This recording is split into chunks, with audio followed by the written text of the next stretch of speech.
오늘 말씀은 누가복음 6장 39절에서 49절입니다. 한 청년이 한 여인을 뜨겁게 사랑을 했습니다. 그의 뜨거운 마음을 전달하고자 그는 편지를 썼죠. 일주일이 멀다고 말입니다. 이 청년의 사랑에 바빠진 사람이 있었으니 그는 바로 우체부 배달원이었습니다.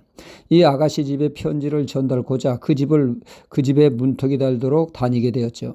이 청년 뜨거운 사랑을 글로는 표현을 했지만 정작 필요한 용기가 없어 사랑의 행동을 단 한 번도 하지 못했습니다. 주야장창 눈이 빨갛도록 열심히 편지만 써댔습니다. 과연 이 아가씨는 누구와 결혼하게 되었습니까? 네, 우체부 배달부였습니다. 사랑의 글을 전달해 주는 이와 사랑에 빠지게 된 것이죠. 이 이야기는 무엇을 말합니까? 사랑의 마음도 귀하나 사랑의 행동이 중요함을 알려주고 있습니다. 사랑에 걸맞는 행동이 따르지 않는다면 그 사랑은 결실을 맺지 못하는 짝사랑에 불과한 것이라는 말이죠. 그 유명한 대중가요 갑돌이와 갑순이가 이를 잘 대변하고 있지 않습니까? 기사 내용을 보면 갑돌이와 갑순이는 한 마을에 살았습니다. 둘이는 서로 사랑을 했고 그러나 둘이는 마음뿐이었으며 겉으로는 안 그런 척 했다는 것이죠. 그러다가 갑순이는 시집을 갔고 갑돌이는 화가 나서 장가를 갔지만 서로의 마음에는 오직 갑돌이 갑순이뿐이었다는 짝사랑을 노래하고 있습니다.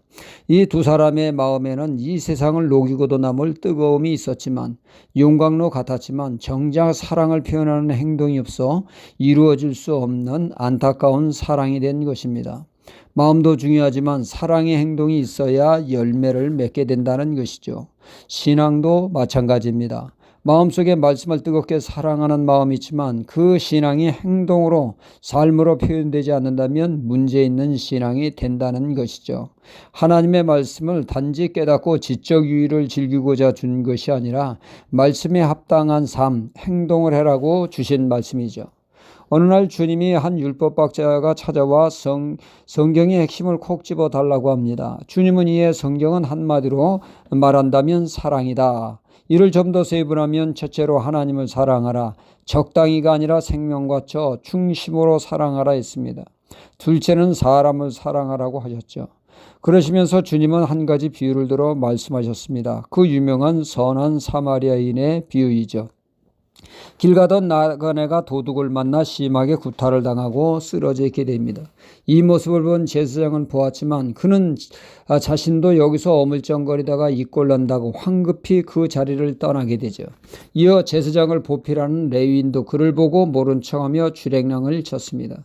그러나 이스라엘 사람들이 혼혈하라고 무시하는 사마리아인이 이를 목도하고 그는 그를 주막으로 데리고 치료와 그에 필요한 경비를 다 대주며 그를 돌보았다는 말씀이죠.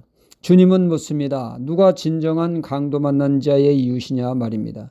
이에 그는 사마리아인이라고 말했습니다. 그러자 주님은 너도 이와 같이 행하라 하셨습니다. 말씀은 결국 무엇입니까? 이와 같이, 이 말씀과 같이 살라는 것이죠. 하나님이 우리에게 말씀을 주신 목적은 말씀대로 살기 위해서 주어진 말씀이라는 말씀입니다. 오늘 말씀은 산상수훈의 보배로운 말씀으로 결론으로 주님은 듣고 행하는 자가 되라는 말씀입니다. 만약 말씀을 듣고 행하지 않으면 아무런 도움이 되지 않는 모래 위에 지은 집과 같이 반드시 어려운 비바람에 신앙은 흔들리며 흔적 없이 사라질 것이라는 말이죠. 말씀을 삶에 실천하는 것은 더욱 신앙이 견고해지는 반석 위에 지은 집과 같이 될 것이라고 말씀하셨습니다. 이는 믿는 것과 실천이 일치된 신앙이 올바른 신앙, 건강한 신앙이라는 말씀입니다. 그러므로 말씀에 선 신앙은 반드시 삶 속에서 열매를 맺게 된다는 것이죠. 이것이 정상적인 모습이지만 실제 우리들의 삶 속에서 열매를 맺지 못하는 경우가 참 많습니다. 그 예가 바로 예수님의 제자들 아니겠습니까? 주님께 부름을 받아 집중 3년 동안 말씀 교육을 받지만 정작 주님의 십자가의 고난 앞에 그들의 신앙은 완전 무너지지 않았습니까? 주인을 배반하고 저주를 터져가 나왔습니다. 그렇다고 성경은 그들을 주님을 비난 정죄하지 않으셨습니다. 오히려 그들에게 소망을 주시며 도전케 하셨죠.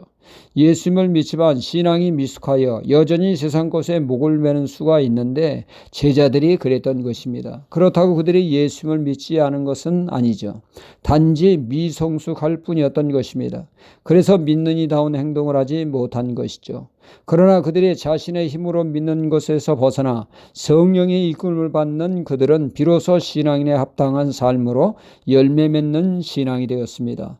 믿노라 하지만 아직도 삶에 열매 맺지 못하고 있는 신앙, 이 또한 신앙의 과정일 뿐입니다. 다시 일어나 성숙한 신앙의 자리로 나아가는데 도전을 해야 할 때요, 내 힘으로 열매 맺을 수 없음을 알고 더욱 성령님의 도우심을 사모해야겠습니다. 할렐루야.